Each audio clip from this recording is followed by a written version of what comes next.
നമസ്കാരം. അനന്തപുരി വാർത്തകളിലേക്ക് സ്വാഗതം. പ്രധാന വാർത്തകൾ. കൊലപാതക പരമ്പരയിലൂടെ സിപിഎമ്മിനെ ഇല്ലാതാക്കാൻ കഴിയില്ലെന്ന് പിണറായി വിജയൻ.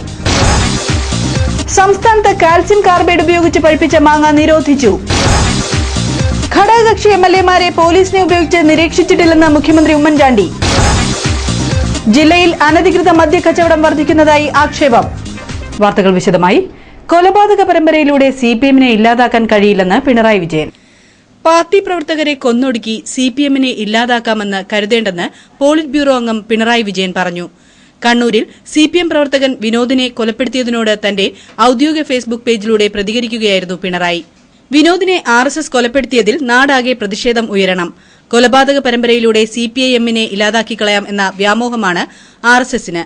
ആർഎസ്എസിൽ നിന്ന് സിപിഎമ്മിലെത്തിയ സഖാവാണ് വിനോദൻ.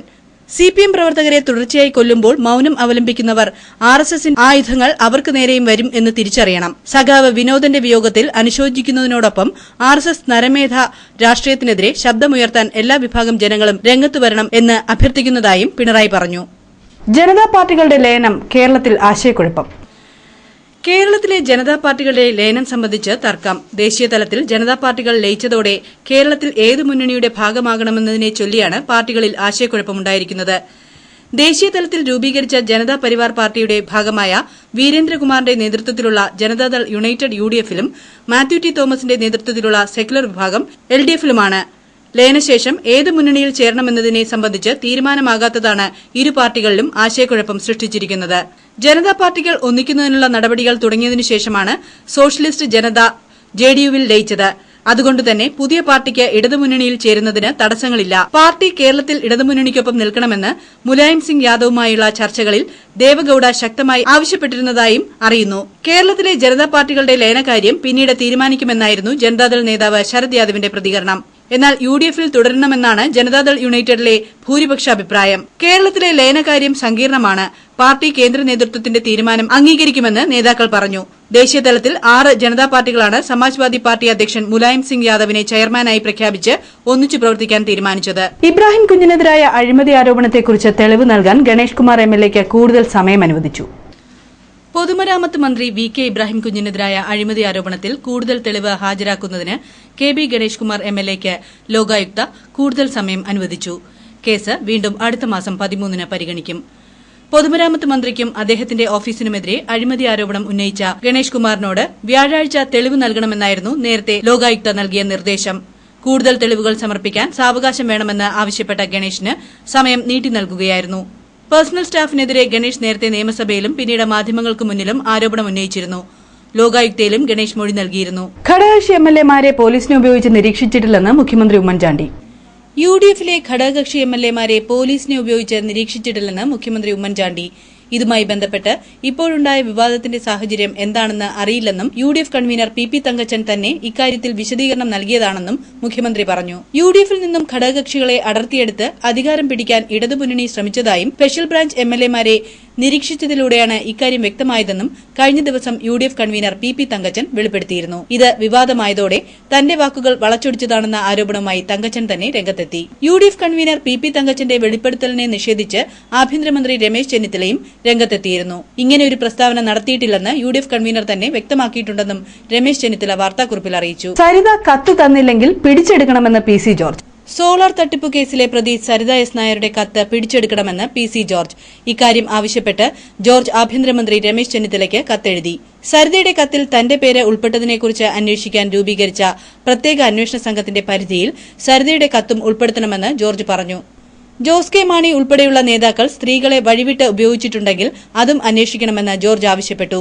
സരിതയുടെ കത്തിൽ അന്വേഷണം വേണമെന്ന് പ്രതിപക്ഷ നേതാവ് വി എസ് അച്യുതാനന്ദൻ നൽകിയ കത്തിൽ അന്വേഷണം ഇല്ലാത്തത് അംഗീകരിക്കാനാവില്ലെന്നും പി സി ജോർജ് പറഞ്ഞു.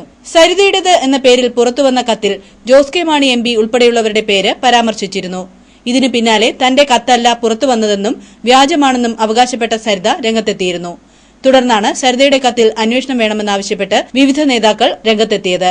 സംസ്ഥാനത്ത് കാൽസ്യം കാർബൈഡ് ഉപയോഗിച്ച് പഴുപ്പിച്ച മാങ്ങ നിരോധിച്ചു. കൃത്രിമ മാർഗ്ഗങ്ങളിലൂടെ കാൽസ്യം കാർബൈഡ് ഉപയോഗിച്ച് പഴുപ്പിച്ച മാങ്ങ നിരോധിച്ചുകൊണ്ട് ഭക്ഷ്യസുരക്ഷാ കമ്മീഷണർ ഉത്തരവിറക്കി. മാരകമായ രാസവസ്തുക്കൾ ഉപയോഗിച്ച് പഴുപ്പിക്കുന്ന മാങ്ങ വിൽക്കുന്നതും ശേഖരിക്കുന്നതും പ്രദർശിപ്പിക്കുന്നതും അന്യസംസ്ഥാനങ്ങളിൽ നിന്ന് കൊണ്ടുവരുന്നതും നിരോധിച്ചാണ് വിജ്ഞാപനം പുറപ്പെടുവിച്ചത്. അന്യസംസ്ഥാനങ്ങളിൽ നിന്ന് മാങ്ങ കൊണ്ടുവരുന്ന വാഹനങ്ങൾ പരിശോധിച്ച് കൃത്രിമ മാർഗ്ഗങ്ങളിലൂടെ പഴുപ്പിച്ച മാങ്ങകളല്ലെന്ന് ഉറപ്പുവരുത്താൻ സംസ്ഥാന പോലീസ്, വാണിജ്യ നികുതി, മോട്ടോർ വാഹന വകുപ്പ് എന്നിവർക്ക് അറിയിപ്പ് നൽകിയിട്ടുണ്ട്.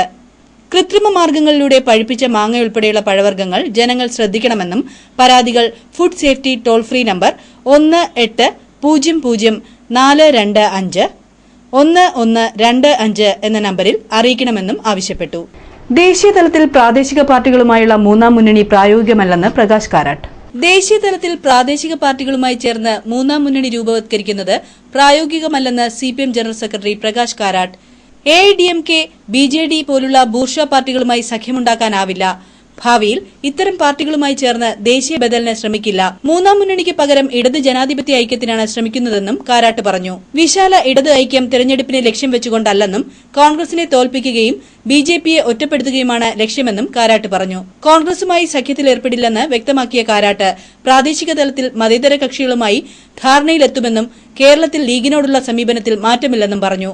UDFിലെ അഭിപ്രായ വ്യത്യാസങ്ങൾ ശാശ്വതമല്ല.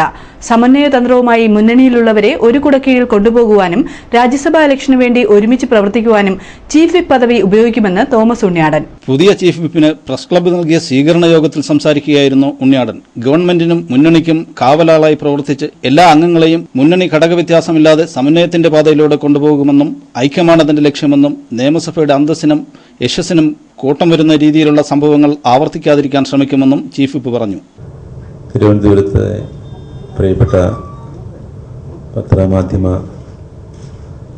സ്നേഹിതന്മാർ, വ്യത്യസ്തങ്ങളാകുന്ന കാര്യങ്ങളിൽ ഞാൻ പല പ്രാവശ്യം അത് വെളിപ്പെടുത്തിയിട്ടുമുണ്ട്. അദ്ദേഹം തന്നെ ഞാൻ UDFിൻ്റെ ഭാഗമാണ്, അക്കാര്യത്തിലൊരു സംശയം വേണ്ട.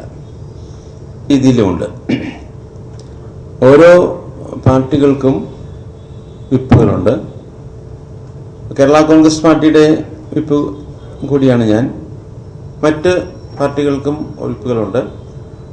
അവരവരുടെ പാർട്ടികളിലെ വിപ്പുകൾ അവർക്ക് കൊടുക്കണം.